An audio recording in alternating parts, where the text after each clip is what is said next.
This is Ellen living the life on the tropical island of St. Bart's, and this is Saturday morning, my friend, and you are listening to Light Talk. And this is Dennis, coming to you from the entertainment capital of the world, New York City. And you are listening to Light Talk. And this is David, coming to you from the beautiful Belmont Shore neighborhood of Long Beach, California.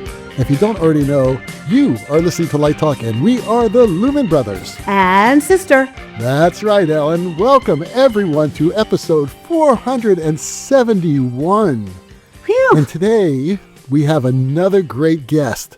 What a way to kick off our 10th season of Light Talk. We have been trying to get this guy on our show since season 1, and I guess he was just waiting to see if we were going to last. Well, we're here, Bruce, and welcome Bruce Rodgers from Tribe. Oh my goodness, what an intro. Yay! That means a lot. What an intro, man. Thank you. For our listeners who can't see Bruce, he's looking fabulous. He's got this amazing beard that I am like jonesing for. I'll never be able to get that going on. He's got this two-tone thing happening. It is so classic, man. So, Bruce, it's great to see you. It's been a while since I've seen you. It's been like 10, 15 years. Remember that discussion we had at your studio? Yeah, man. I remember that. And thank you for having me. It's so cool to see you and Dennis and my longtime friend Ellen. And you know, when I first caught wind of this thing that you guys do, it's through my buddy Eric Siegel, and he sent that to me. And then a couple of weeks later, Dennis contacted to see if I wanted to do it. And the Siegel interview, the podcast, was a little bit intimidating because you guys are so glued together in the mindsets and the intelligence and things like that. I don't know that I could hold a candle to Mr. Eric Siegel, but I will try. It's good to be here. I think you'll do fine. I'll do fine. So for our listeners who may not know much about our extremely esteemed guest, Bruce, Dennis, why don't you tell our listeners a little bit about him? Well, Bruce Rodgers is a 2-time Emmy Award-winning American set and production designer, known for his innovations in live music production design. His credits are in every form and genre of music. Rodgers has worked with multiple artists across his 35-year career, including, and pay attention closely, Prince, Jay-Z, Dolly Parton, Mary J. Blige, Reba McEntire, Ray Charles, Leonard Cohen, Brian Wilson, Johnny Cash, Sammy Davis Jr., John Denver, Beyonce, Alicia Keys, Rihanna, Shakira, Lady Gaga, The Weeknd, Dave Matthews Band, Evel Knievel, Creed, Romeo Santos, Mark Anthony, Ricky Martin, Lenny Kravitz, Michelle Obama, Garth Brooks, Bjork, Coldplay, Shabuzi, Crispo, Tiesto, Zach Brown, Helen Fisher, Alvin Ailey American Dance Studio, the Boys Choir of Harlem, the New York Philharmonic, the Boston Pops, and I'm going to stop there. It could go on please. and on. Along with the design of the last 20, did you hear me? 20 consecutive Super Bowl halftime shows, 2 of which I was pleased to be on the sidelines to watch. Bruce designed this year's Bad Bunny. Rodgers has also done consecutive designs for Chris Stapleton's All-American Road Show, the set design for Bruce Springsteen and the E-Street Band's Land of Hope and Dreams American Tour, his 4th Cirque du Soleil creation titled Blazers. He designed the first ever FIFA World Cup halftime show, the 2025 Rock and Roll Hall of Fame induction ceremony, the 2024 Democratic National Convention, and the Detroit Lions Thanksgiving halftime show starring Jack White.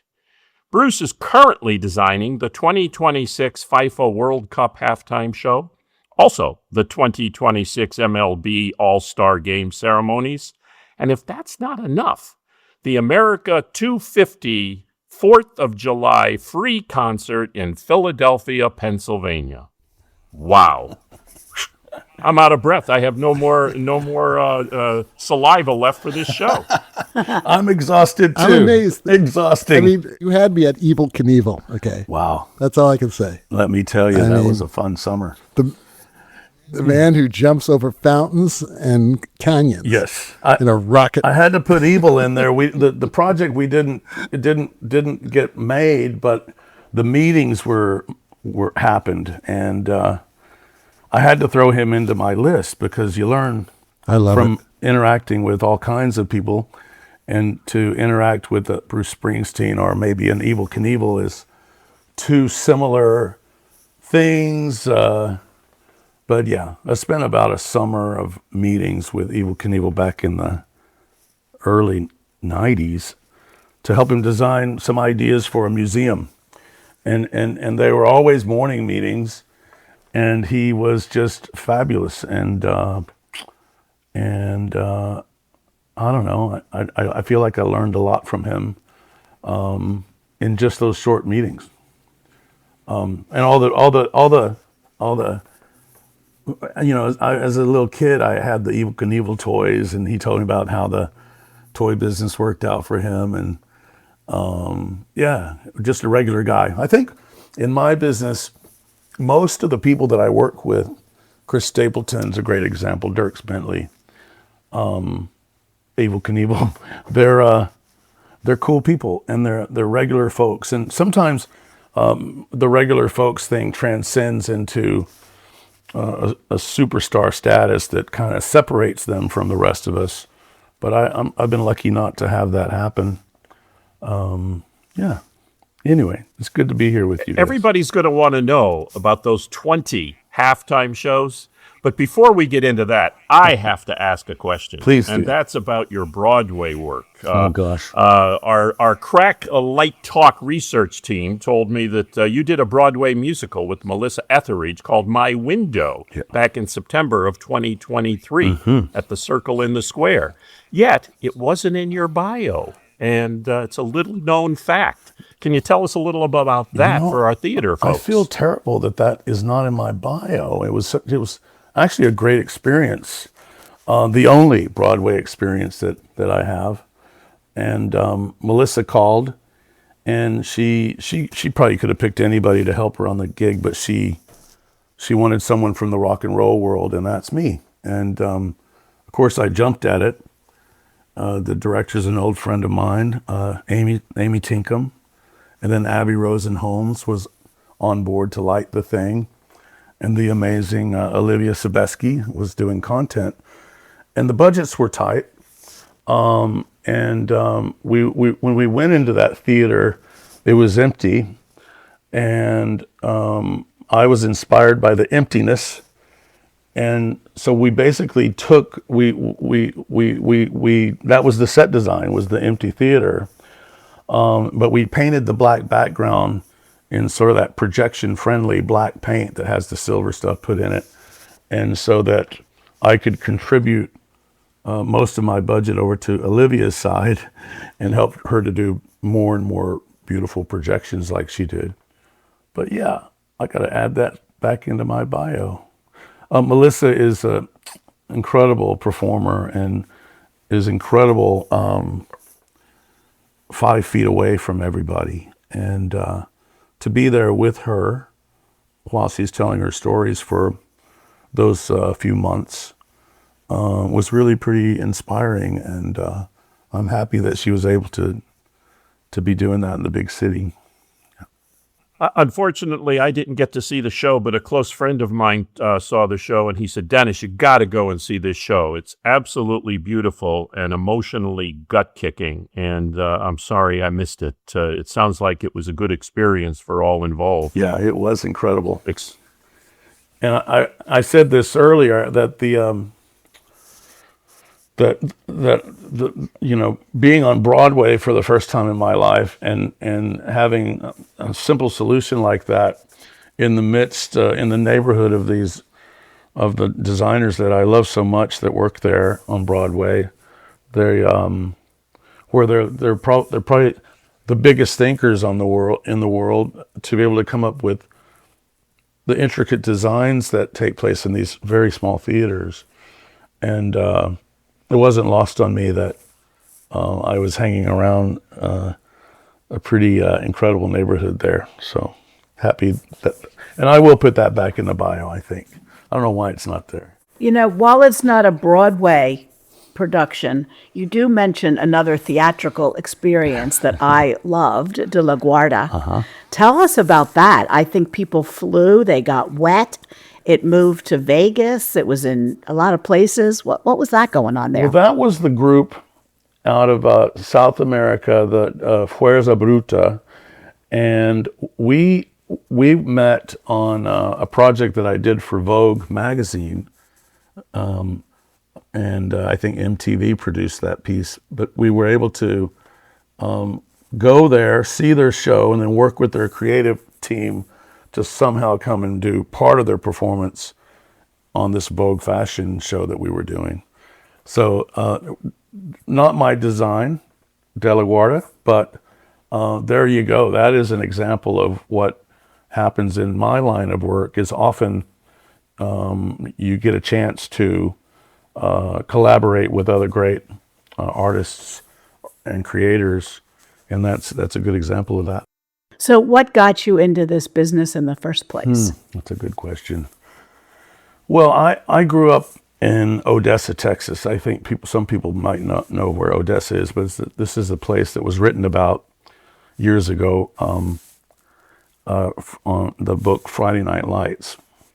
And recently, there's a series out called Landman, Billy Bob Thornton stars in, that takes place in Odessa. Great series. Yeah, great series. Great series. Yeah, love Billy Bob Thornton. Yeah, Billy Bob's amazing. The story's amazing. The writer, producer, Taylor Sheridan is amazing.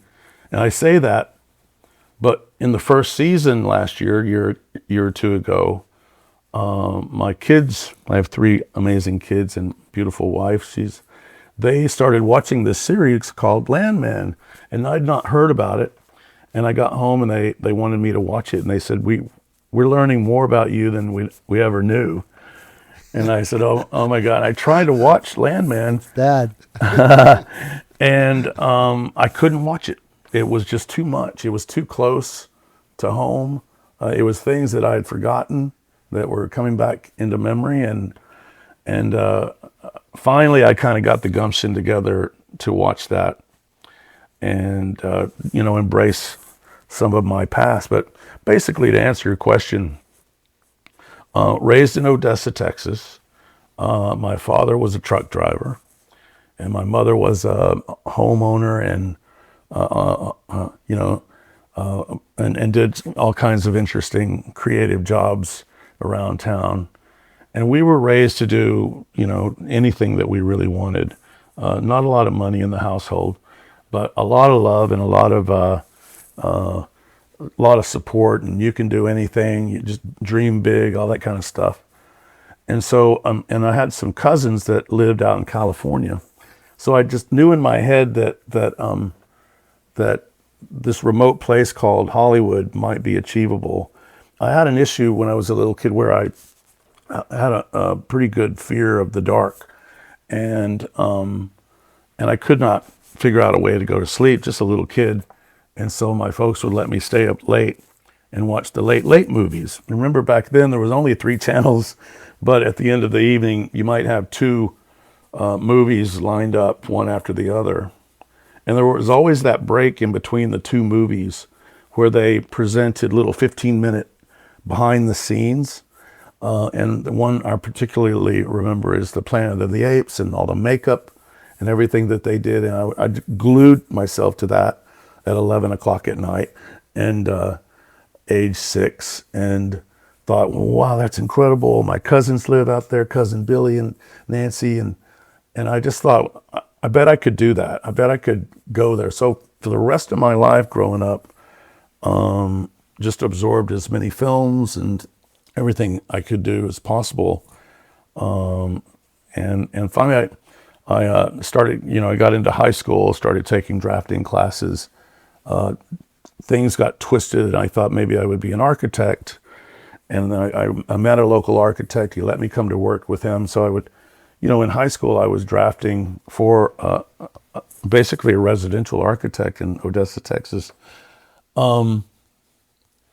Went to Texas Tech, a couple hours away, and studied architecture, and eventually architecture and theater set design. When I decided to go into theater set design, it was about 3 weeks into the semester, and I was in my junior year, I believe, in architecture, and I went the next morning. I saw that they were working late, and I went the next morning and knocked on the doors. Dr. Forrest Newland is his name, and he. Oh, I know Forrest. Yeah. I know Forrest. Yeah, from SMU when I was a student. Oh there. my gosh, goodness, that's amazing. Yeah. So He you was remember? my teacher for 1 year. Yeah, you remember Doc?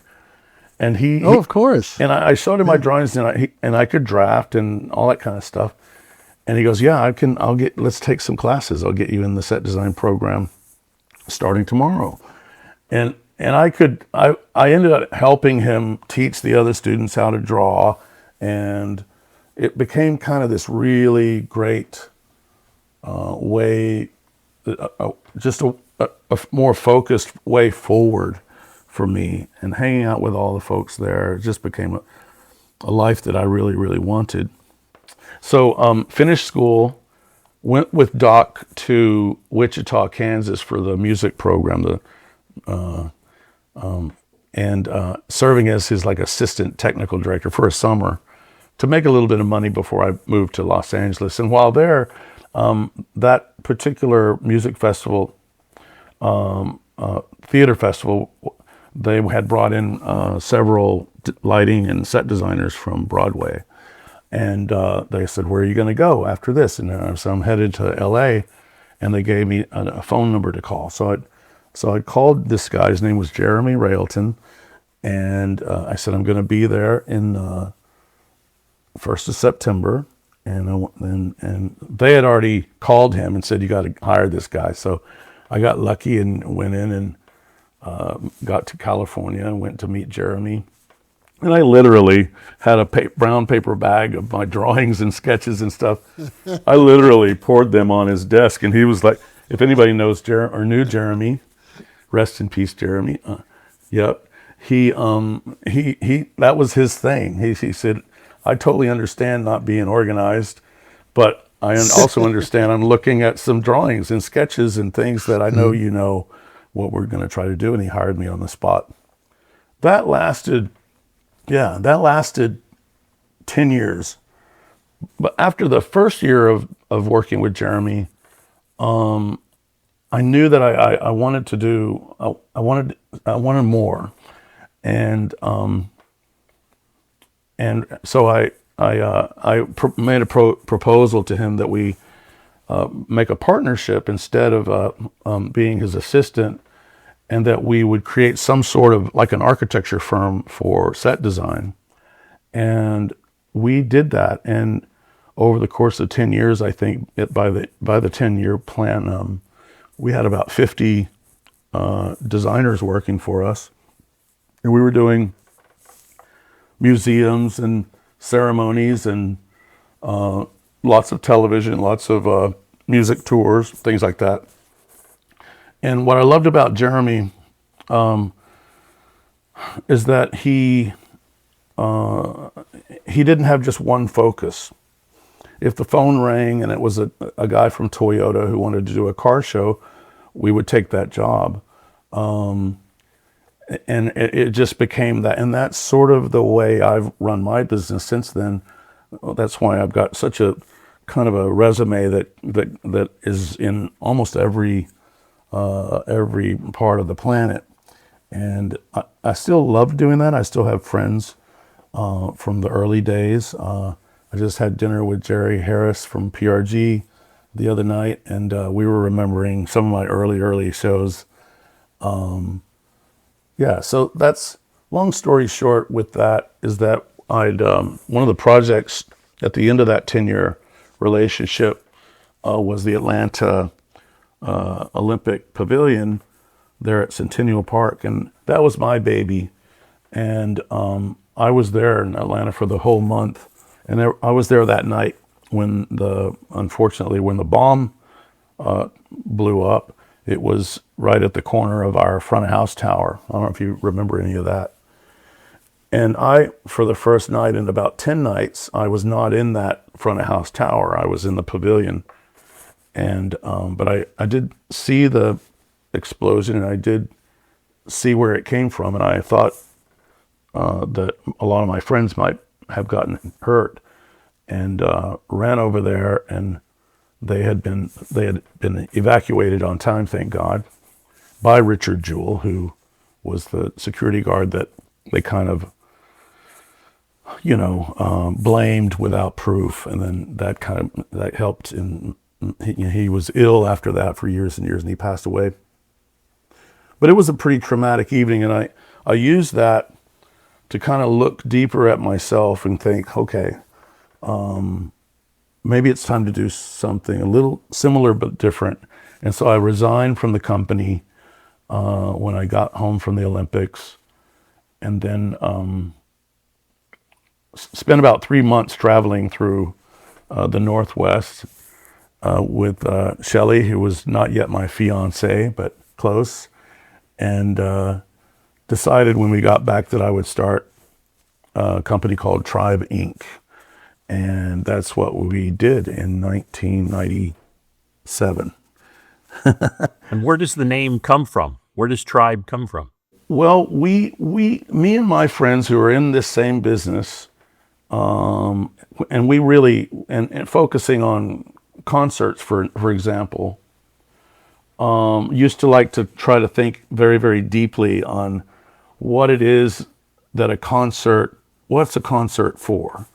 What is church for?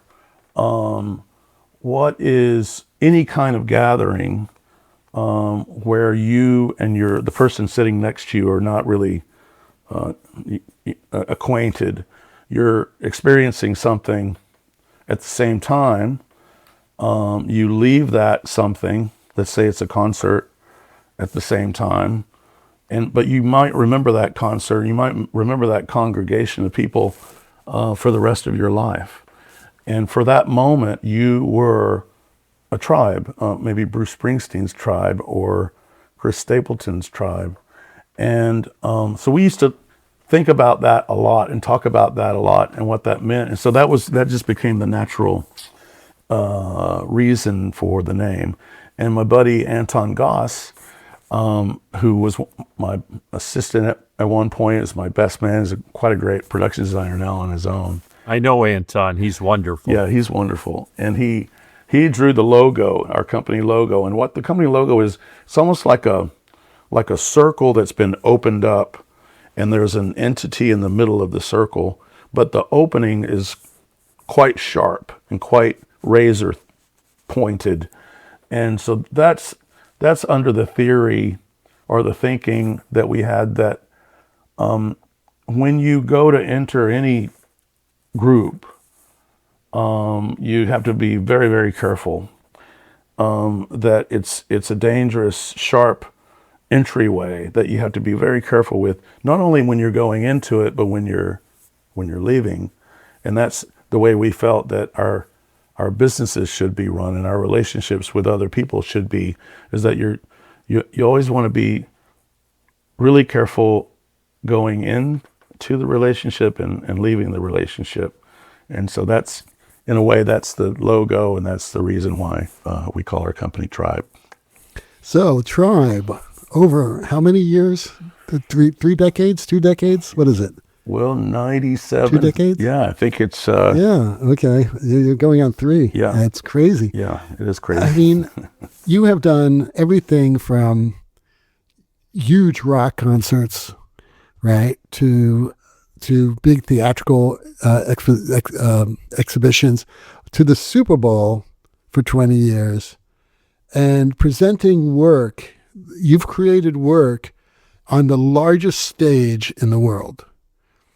I mean, we're talking about hundreds of millions of people see this show. I'm talking about the Super Bowl halftime show. Yeah. You know, it's what was it, 12 minutes? I keep forgetting how long the show is. Yeah. Because it just depends on, the show. But a show that's live and extremely extravagant technically. Yeah. I mean, with different types of technical challenges every year. Absolutely. We could talk about Bad Bunny, and that technical challenge is amazing. And I'm sure I was thinking about you, Bruce. I was thinking, okay, how's Bruce going to handle this? This is going to be interesting. And as soon as I saw those bushes, those cameras from off stage, I was like saying, this is awesome. This is awesome. But anyway, getting back to the point. And then you have things from from concert presentations, very maybe somewhat conventional, like the Bruce Springsteen halftime show, or even the Who halftime show, which was to me a master of design, which I would like to talk to you about a little David, bit. thank you. And you're shaking your head. Yeah, the Who. For our listeners. The Who was one of my favorites too. The first time I met you, you had just done that show. And you told me a lot of great stories about that show that I have actually repeated to people because it's so amazing the way you told that story. And I've told that story and I said, I am not doing justice to this story because the way Bruce says the story. So I don't know if you'd want to talk a little bit about that. But the point being is that every single production you have designed for that has been so different and has presented so many absolutely insane technical challenges that you have solved. Does any particular production or any show really stand out for you? Wow. Well, or group of shows? Yeah. I mean, of the 20, it's really hard for me to even say that. But of the 20, and Ellen's here, she's been along the ride for all 20 of these because she's one of the first of a handful of people that I speak to on show day and in the weeks after. And so it's become, Ellen and I, it's become a tradition to hear her supportive voice and to hear her reaction to these shows too. So it's really cool to have you here too, Ellen. But let me try to answer your question. Thanks, Bruce. You're welcome. My first one was Prince. And right. And I'll be honest with you, coming from Odessa, Texas, and Friday Night Lights and football and growing up in high school football and the football culture in Texas, when I got to Los Angeles, the NFL and any idea of a Super Bowl kind of wasn't in me. I knew the great Mark Fishers and the Roy Bennett's and the Willie Williamses and these guys that were taking part in these halftime shows. And of course they were buddies and I have all kinds of support for those guys. And I loved their designs, but I never thought, hey, I'm going to be Super Bowl guy once or maybe twice or even 20. Oh my God. So what I did do was I focused on my other stuff, my music, my concert tours, and trying to always do a great job and working with people like Eric Siegel at Channel One and trying to really getting into, some important things that meant things to me. And so I got a call from, who was it? I think it was Don Mischer, or he had someone call me. And Don had done several halftime shows and then he fell out of that and then he came back and Prince was sort of his return. And when he returned, he brought along Ricky Kirshner and Glenn Weiss to co-produce for him. And Don didn't go anywhere in those days without Bobby Dickinson. And he asked Bobby Dickinson, or I guess they had the issue with Janet Jackson, and then the following after that was Rolling Stones, and after Janet was Paul McCartney, and then after Paul McCartney was the Rolling Stones. And Roy Bennett had designed Paul McCartney, and Mark Fisher had designed the Rolling Stones. And for whatever reason, when Don and Ricky and Glenn came in, they wanted a little bit more control. So they wanted a designer that could bid things out and do sketches beforehand and all that sort of production designer stuff. And I was pretty good at that. And so I got a call and they said, can you be in New York? And I flew to New York and I met with the three of those guys.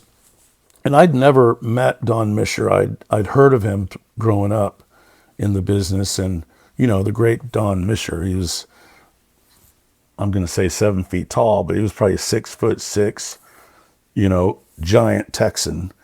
I was a Texan too. So I was like, okay, I'm going to meet this Texan. I'm going to see this. And, and so we hit it off and they gave me the job and seems like it was in March, and we were about to design for the next end of January game. And because I'd been studying what Mark and Roy and all those guys had been doing, and started really to dive in and see how they were designing and what were they building and stuff, I started thinking about, what have I learned about working with artists like Prince? And that is that, and I think this might answer your question about why does each of my 20 shows feel fresh and different? It's because the rule of thumb to success in designing for music or musicians is you have to lock on to their look and their feel and what the music is saying. Every music artist is different than the next, and different enough to where you can really identify what it is that they're personally trying to say. So there goes the answer. With Prince, and then I want to go to a couple other shows that I'm proud of in that run. With Prince, what I loved about him is that he was, 5'4", 5'5" tall. And with a guitar, he came across as someone like a giant. And he had so much confidence, and that I thought, let's do a design that has no design. Let's do nothing. Well, let's use his logo, because he's all about the logo too. But no other vertical scenery, so that we could have him in the middle of the stadium, surrounded by mankind. It's almost him versus the world, like a gladiator.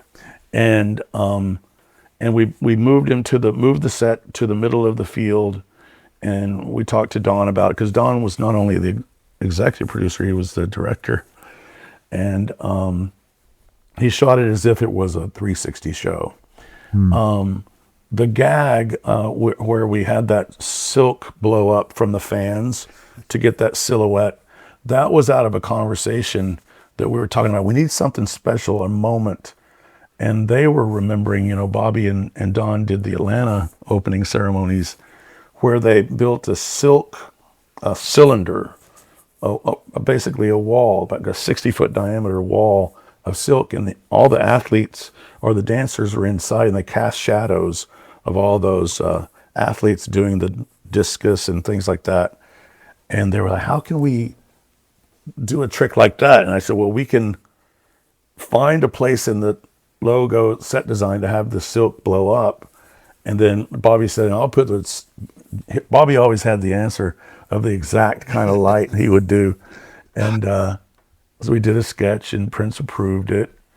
The long story short on Prince, which I'm very proud of, that was my first one, is that we woke up and the rain would not stop. It was raining in Miami. It did not stop from the moment I opened my hotel window till I got home that night. And I know Prince probably opened his hotel window too. It's probably a nicer hotel than I was in. And I'm sure he said the same thing, but my sense was that there was nothing that was going to keep him from performing. And so let's cut to the beginning, where we're installing the set. The stage was about a 20-cart stage for Prince. And each cart, rule of thumb, is pushed on by about 10 people. And we're running power, and the lighting guys are plugging in power and data, and it's chaos. It's like Saving Private Ryan. And people are going, and I'm in the truck, and I'm behind Don Mischer, the great Don Mischer, sitting in my place. 2 seats to my right is Bobby Dickinson. To my left is Ricky and Glenn. And it's mayhem, because we can hear all the communications from the guys out on the field, where the rain is just dousing down, and they're trying to put the set piece together in the 7.5, 8 minutes. And we hear through the sound system that all the spotlights that we had out on the field, because the only scenery were these gigantic spotlights, and we couldn't get power to them. The power wouldn't. Oh, Jesus. And so I'm hearing the great Bobby Dickinson over here to my right, And he said, all right, lighting crew, everybody listen to me. We're going to go to a plan B. We're not going to have all 7 of my spots. We're only going to have 2. So number 1, can you hear me? Yes. Number 2, can you hear me? Yes. Or number 1, you got Prince straight, he's directing, and it was almost just about to be a 2 spotlight show for a second. Then we get interrupted. Hey, we got 3 spots back. No. So Bobby's like, we're going to go to plan C. And so Bobby was calling these shots. And I'm just sitting there going, I'm sitting here with the greatest, the guys that kind of wrote the book on live television production. And Don is talking to audio, and he's talking to his assistant director and all that. And then he said to the stage manager, who was right there under the stage with Prince, that let me talk to Prince. And so they put him on their walkie-talkie, and I heard Prince's voice saying, yeah, Don, what you doing? And Don goes, trying to be funny, he said, Prince, I don't know if you know this, but it's raining. And Prince said, oh, can you make it rain more? Let's do this. Love it. And a minute later, well, one other story was that one of the power cables that was supposed to light some of the ground spots, these things were called Falcons from Germany, I think, that Bobby had flown in, had gotten severed or rolled over and cut off the plug or whatever. And I think his name is Tony Ward, and he's still with us over at PRG. I believe he took a knife out and he splayed the end of it, and he plugged it in, and the Falcon worked. So that is a legendary move by our friend Tony Ward. That's legendary. Yeah. Anyway, that was my first one, and it taught me so much in terms of trusting a larger group to pull things off. I was there to witness my legendary friends and how they reacted. It created something in me that I really wanted to be in that kind of space again, and that the adrenaline was pretty addictive, and a lot of people counting on you. And I don't know, it's a team sport, right? You need the entire team to pull off lots of shows that we all do, but specifically this one. So, yeah, I think if you look at the way each of the other 19 artists came about, and how they were, I don't know, picked to be in the show. And I can tell you that the next year after Prince, we had Tom Petty, and he was in Arizona, and it was such a Tom Petty performance, that just chill and great. And the next morning, what I'm told is that Bruce Springsteen called up Roger Goodell at the NFL and said, okay, I'll do it.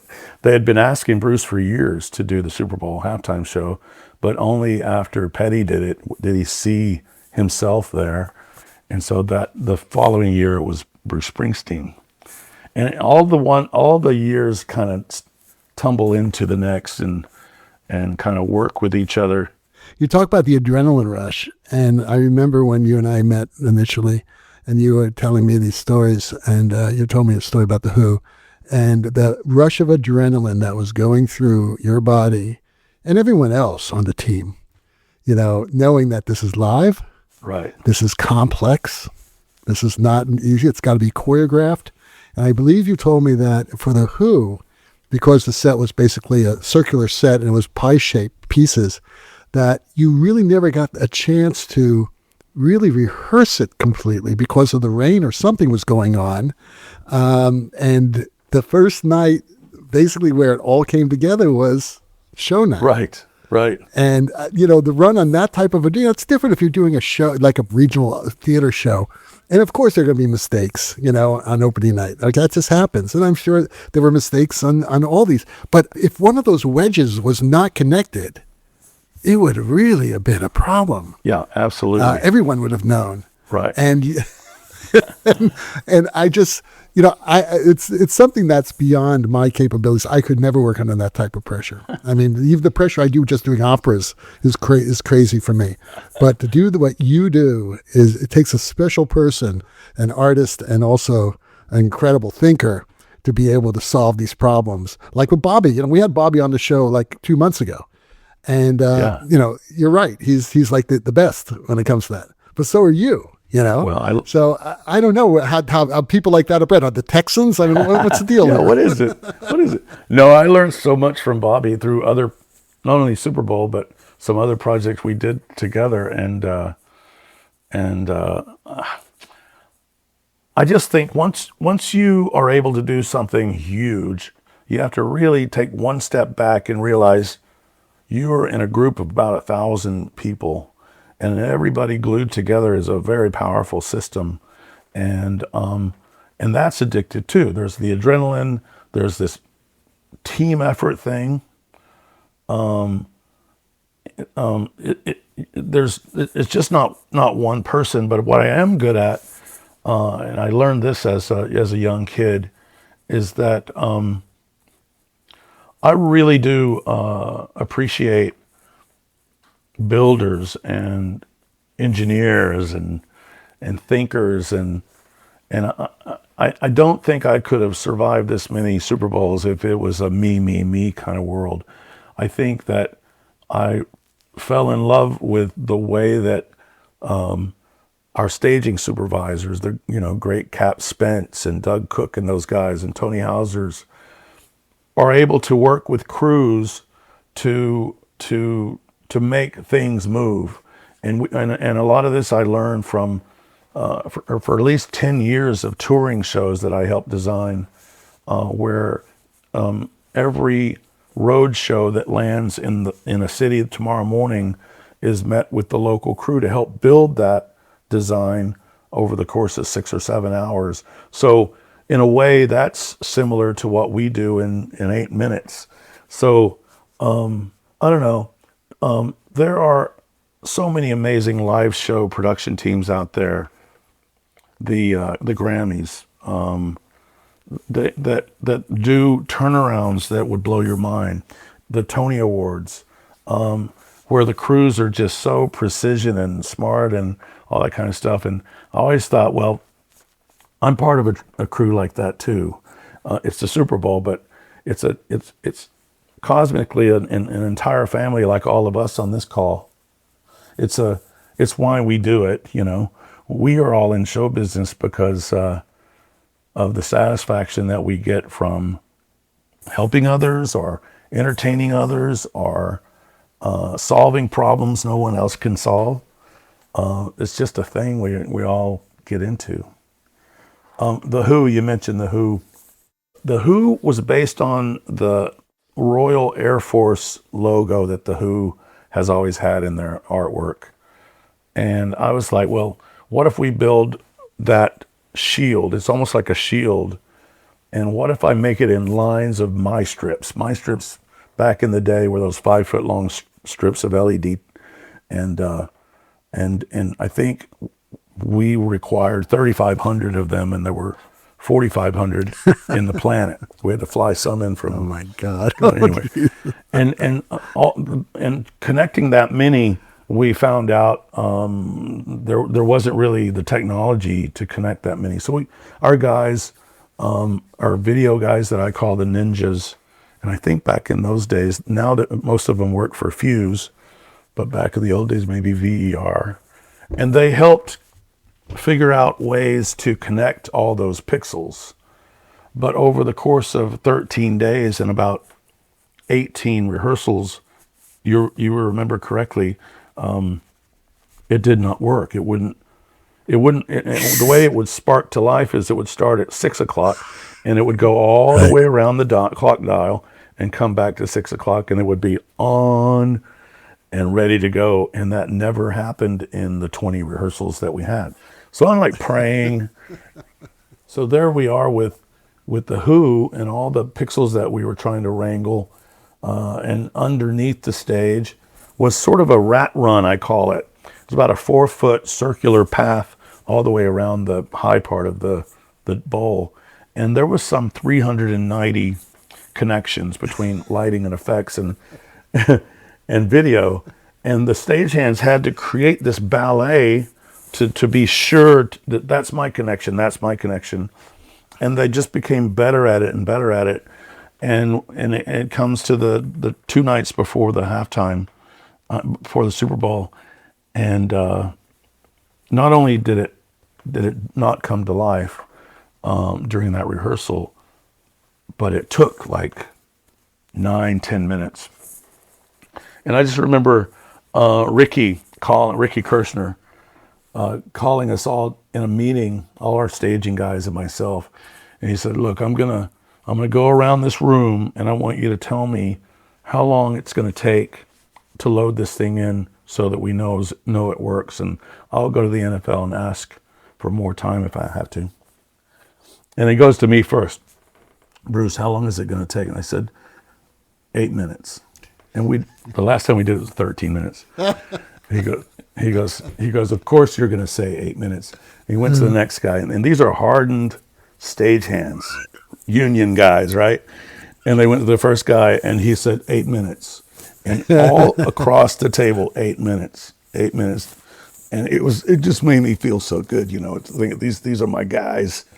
And it worked on Super Bowl Sunday. It was going around the dial, it paused for a second at 12 o'clock. And then I was like, oh no.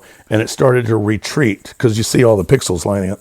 And then it went all the way around, full circle, and it was on and ready. And by this show, it was, I believe, Hamish Hamilton's first Super Bowl halftime and Al Gurdon's first Super Bowl halftime. So it ended up being, for me, I thought it was a pretty special show. I thought the content that was created by a guy named Lee Lodge and a group out of New York, I just thought it was very modern Who. And I'm pretty proud of that one. Can you talk just a minute about Bad Bunny, where it was a daytime show, and that, Right. and I felt that production design was absolutely brilliant, because no one knew what was, this is super top secret. I know Dennis could even tell us about it because he was, working on the show. And when we saw it at a big Super Bowl party that Lori and I went to, and everybody was blown away by that design and that performance. That must have been a challenge to you as well. To answer that question, I think I want to be really, really clear and honest about it, is that over the course of these Super Bowls, I was already handling Bruce Springsteen's tours when he decided to do Super Bowls. So I already had a relationship. Prince and I designed the Prince halftime show. But when you get, now if you fast forward to now and you fast forward to, say, the Madonna halftime show, that suddenly, and I just finished working on a tour with her. So I was doing these cross projects together, but I worked very closely with Jamie King, who was Madonna's creative director and has been forever. And so designing with them was interesting. But then we get to a class of artists that have their set designers built in. Their creative people are also production designers and all that kind of thing. So I start, and Rihanna is a great example, but Bad Bunny is a greater example, that he was sort of he comes from the world that he has something to say. Everything that you see in the Bad Bunny performance came out of his heart. And he then would hire people that he trusts to describe that to me. And they all know that I'm the guy that I don't know what they perceive me as, but I'm the guy that's going to help them get it, make it, build it so that it can get on and get off in the right amount of time. And so I'm very proud of what we were able to do to help Bad Bunny, but clearly this Bad Bunny is a mind that is so tied in to his home and his family and what his music can do to change the world, and he's that kind of a cool dude. And so it really was, that process really was a combining of efforts. He had a creative director named Harriet Cutterford, and she brought in Yellow Studios, Julio Jimenez, who does the Grammys and all that kind of, and they would begin to develop these drawings, and then we'd have to have our meetings to for me to explain why we couldn't have 77 carts in the show. We wanted to try to do it with about 25. So the first drawing I saw, the whole football field was covered in sugarcane. And so it took a little bit for me to divide up the sugarcane and show them just by an illustration or on CAD that it would require 150 carts, and then to give them case studies of here's the last 10 shows, and here's the amount of carts that we had, and here's the amount of tunnels that we had with each halftime show, and let's pick one that's closest to you. How about if we pick Coldplay? So Coldplay was the show that we did 10 years ago, 10 years prior, the 50th anniversary of the Super Bowl. This one for Bad Bunny was the 60th. And so we used that example of Coldplay having 39 carts. And it's all math. You're figuring the average length of a cart is 24 feet long by 8 feet wide. It's probably pushed in by 10, let's say 12 people each. And we know from documentation that it took 8 minutes to get Coldplay on and 6 minutes to get them off. Same tunnel size, everything. So I could use that as an example to our friends that were helping Benito or Bad Bunny. And it was really hard for BIT to get them to think that I was being truthful, or was I trying to trick them into making something smaller. But it finally came down that we really needed a design by Thanksgiving for Bad Bunny to get built. And we're still in the first week of December, battling it out of we want this scale. And admittedly, I would whittle down and say, can we push a little bit closer to the 20-yard line? Or can we do this? And they just, it was hard for them to say no. And then I had this concept, Ellen knows about this, I had this concept that, because I love, there's a guy named Michael Curry did all the puppets for Lion King, and he's done several cool things for us in Halftime Show. I started thinking, what would Michael Curry do here? And I said, what about the idea of grass people? And they were like, grass people? And I was like, yeah, we could make costume. It just makes you laugh when you say that. When I say it makes, and So an LSD trip you had 30 years ago. Yeah, it came back. That trip came all the way back. And they were like, one of the managers said to me, I know you're passionate about this idea, Bruce, but there's no strand of any DNA fiber from inside of me or inside all my ancestors that would ever approve a grass person costume in a Bad Bunny show. So it got to December 4th, and we're staring at a field plan that had 77 carts.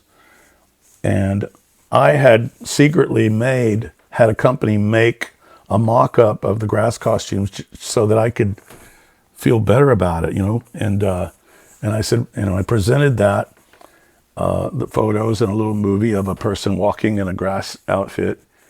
And I said, this is the only way you're going to be able to get the scale that you want and me deliver a show that's 25 carts, because we were asked to do a show that's no greater than 25 carts. So they decided to go for it. And once they decided to go for it, it became a thing where we're going for it. And we built 400 and the truth is, I own the idea, but I'm no costumer. And we have an amazing costumer, Monique Peters. And so she was our next step, and called her up, and I said, are you ready for a challenge? She goes, I'm always ready for a challenge. And I sent her a sketch, I said, we need, at the time I thought we needed like 700. And she goes, I'm ready. And it meant flying airplanes to China and picking up grasses and, making sure that the grasses that made up the costumes were also being used on the grasses that were all built around each of the carts. I don't know. I'm pretty proud of that solution.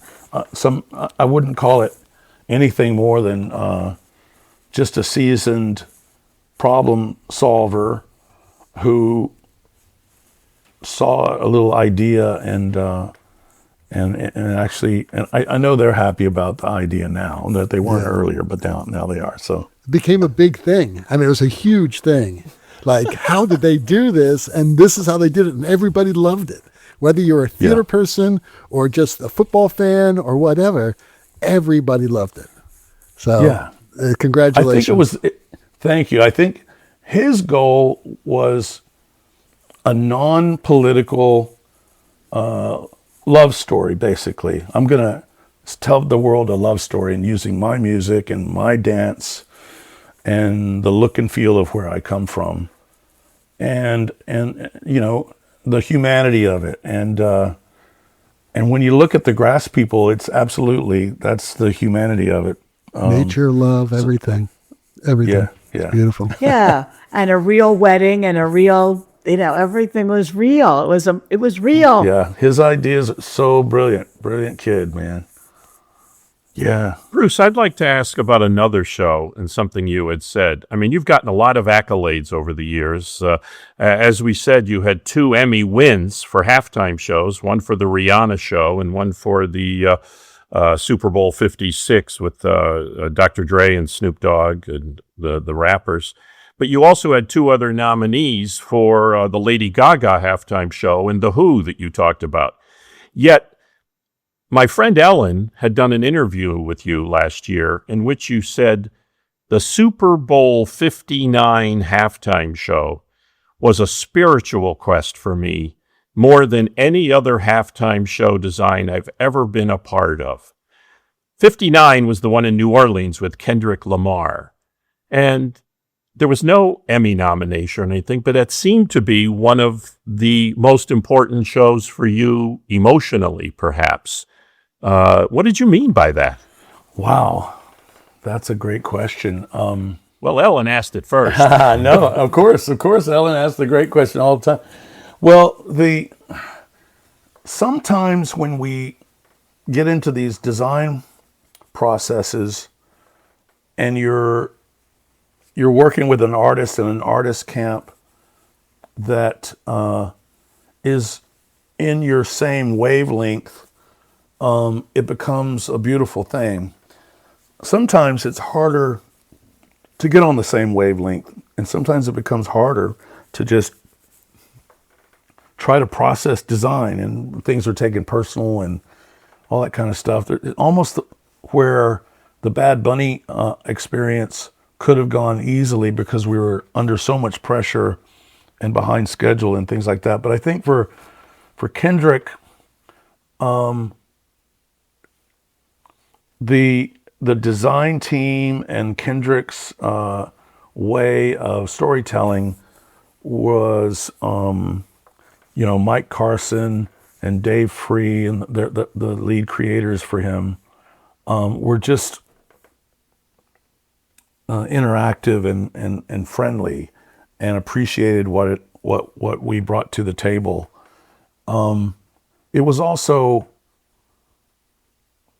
a kind of a design that we figured out ways to take over the whole field by spreading out the set pieces and connecting them with these RF controlled light sticks to create the game board. Also, the other thing that I think might have triggered my spiritual comment was the performance, the dance. Kendrick grew up in Compton with Dr. Dre and that whole group. And the kid comes from the streets, and he's come out of that like a phoenix. And every sound that comes out of his mouth is a storytelling opportunity to help people be better. Anyway, it kind of connected with me last year more than a lot of them have, I guess. In a way, there's a piece of all 20 of my shows that I could sit down and look and think about and think how fortunate I am and isolate what the message was from each of those 20 artists, Gaga included.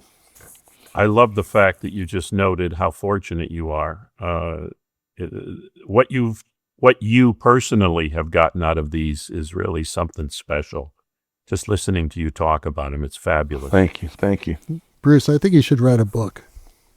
I'm serious. Yes. I'm totally serious. I'll buy it. I'm totally serious. I'll buy it. I mean, come on, man. I think it would. I think it would be fun to somehow. Here we come up on 21. I'm pretty sure I'm going to do the show. I don't know who the artist is. We always find out in September, I think. June, July, August, September. Sometimes in August.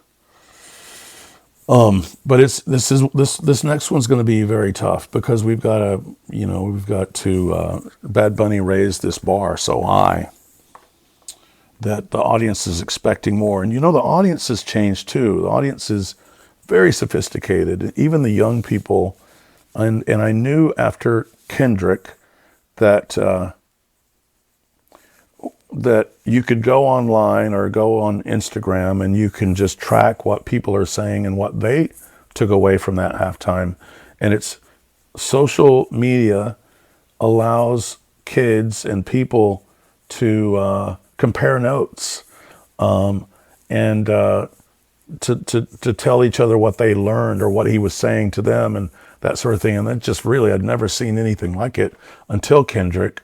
And then I waited to see if we would have the same thing on Bad Bunny, and you absolutely do. And people uncover and they discover everything that we are trying to do. So it's nice to be appreciated by people out there in the world that I'll probably never get to meet. But I don't know. I'm thinking right now just of a photograph of the whole crew. And everybody across the board that of every walk of life that are on our team, and there's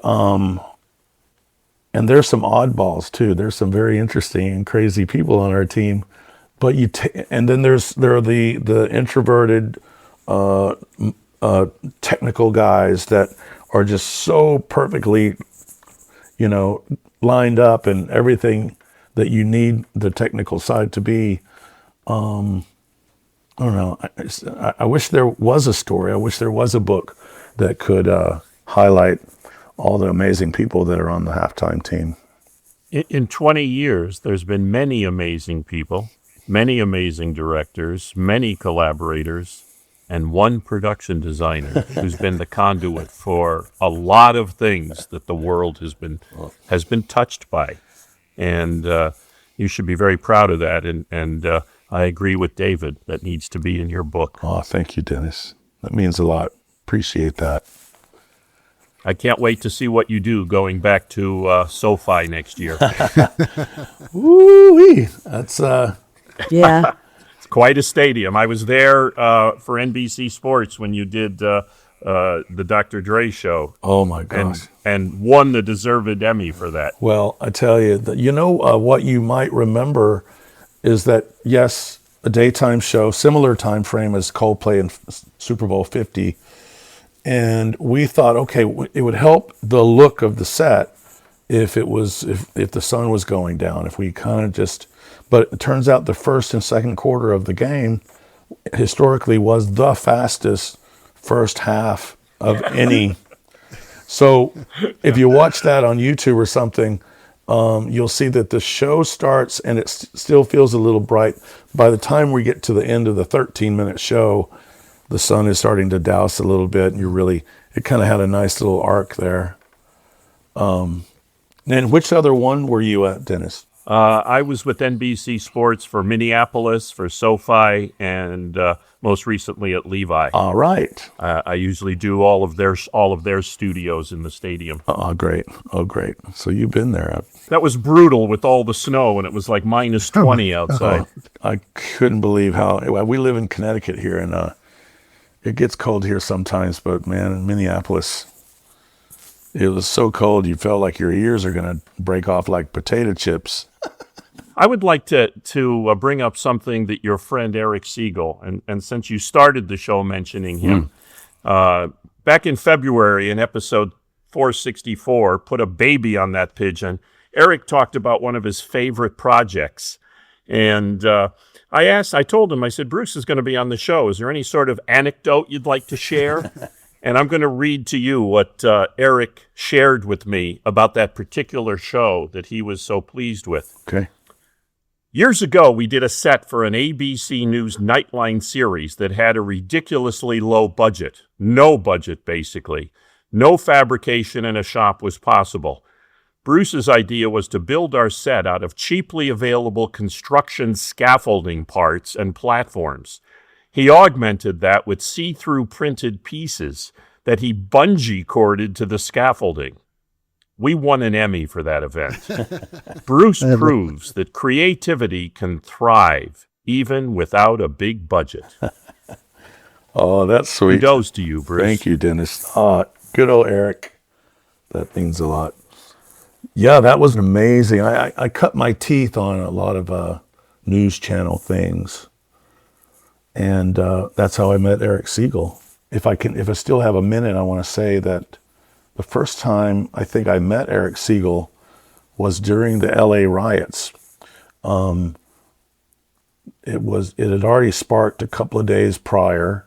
I get a phone call from a guy with a New York accent. Hello, I'm Eric Siegel. We're going to set up a remote think tank, like a discussion in the high school at basically the Flashpoint there in downtown LA, and get Arsenio Hall and a couple others to come and have a set design that was basically bleachers. So it's just filled with high school kids that Eric, he was directing it, would get Arsenio to have a discussion about the riots and how come it was going on and that sort of thing. So I remember that I was busy on another project in Hollywood, but I said, yeah, we'll do it. And I sent Shelley, who I would eventually marry, and her brother. I sent them down to the flashpoint of the riots. And these are two kids from Ohio and driving a little Toyota, and they safely made it there. And then that's when we made friends with Eric Siegel and did lots of cool things with him, including Channel One and other projects like that. Sometimes it's the smaller projects that mean the most. Absolutely. It really is. I mean, if there's anybody out there that's going to be listening to this that's considering getting into the business of production design, set design, lighting design, that you think you're going to do it because you want to be artistic, that you want, because it's an exciting profession, I think what you're going to take away is it's all that, but the other thing it's a connection with people that you don't quite understand right now, that you're going to really love about your profession, and everything that you do that we do is meant to uplift and teach and support folks that watch our shows. So I hope that I've been able to do that myself. Yeah. Well, you're a real theater person, obviously. That's what it's all about. It's all about collaboration and company and caring and humanity and creation and the power of synergy. And boy. Yeah, it's really interesting too. Like, you come from Texas and Jeremy Railton came from, I don't know, Zimbabwe. And, people, you bring like these really interesting sensibilities to what's really the glitz and glamour of the industry. And I think that really helped shape your brilliance and the way you look at things. Thank you, Ellen. I agree. And I learned so much from Jeremy. And and everybody else, I could always find a little bit of people that have influenced me, like Dickinson, Don Misher. That there's always in somebody a similarity to you. To if you always looked for, like, I bet you he would think this way about this solution as well. I have to ask a question. You obviously love music, and your whole career is based predominantly on musical artists. Do you actually play an instrument? I see all those guitars. Yeah, what's with the behind you. guitars back there? I am in my son, who lives in L.A. now, but we built a music room, and this is his music room. Both of my sons are studied at Berklee School of Music, and so there's everything's in here. This marimba, drum sets, everything. I grew up. I was a drummer in a marching band in Odessa, Texas. So in that whole football culture, that was my thing. Marching bands, drums. Absolutely. Yeah. Yeah. And that's how the Super Bowl halftime That's show it. started, with high school That's marching right. bands. And up with people, then Bruce Rodgers. Yeah. And you know, That's right. Look what you've done. and Carol Channing, remember Carol Channing? Yeah, of course, yeah. Oh, of course. I think she did like 4 Super Bowls, so she was the Beyonce of her time. And up with people. I That's funny. think that's pushing it.